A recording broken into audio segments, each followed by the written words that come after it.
خیبر پختونخوا میں تباہ کن بارش نے 12 زندگیاں نکل لیں۔ فلیش فلڈ سے گھروں کی چھتیں دیواریں گرنے سے 18 افراد زخمی ہو گئے۔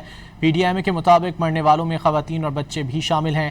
مجموعی طور پر 14 گھروں کو نقصان پہنچا۔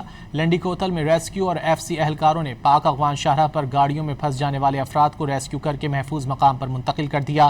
مردان میں بارش کے دوران کمرے کی چھت گرنے سے 3 افراد زخمی ہو گئے۔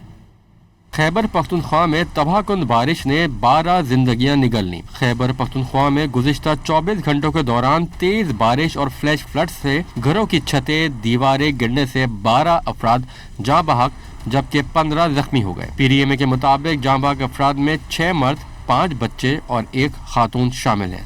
تیز بارش اور فلیش فلڈز کے باعث مجموعی طور پر 14 گھروں کو نقصان پہنچا، 13 گھروں کو جزوی نقصان جبکہ 1 گھر مکمل منہدم ہوا۔ حادثات پشاور، لنڈی کوتل، خیبر، مردان، بنیر، باجوڑ، چترالور، ایبٹ آباد، مانسیرا، تورغر اور کرم میں پیش آئے۔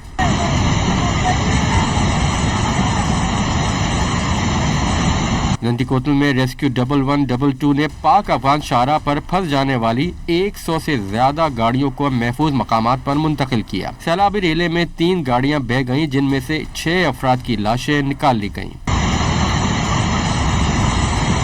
نوشیرہ میں بھی بارش اور فلیش فلڈنگ سے تباہی مچ گئی۔ جہانگیرہ اسٹاپ کے قریب پھنسی متعدد گاڑیوں کو نکال لیا گیا۔ دوسری جانب گجرانوالہ میں بارش کے باعث کچے مکان کی لکڑی کی چھت گر گئی۔ حادثے میں ماں اور 6 ماہ کا بچہ زخمی ہو گیا جنہیں اسپتال منتقل کر دیا گیا۔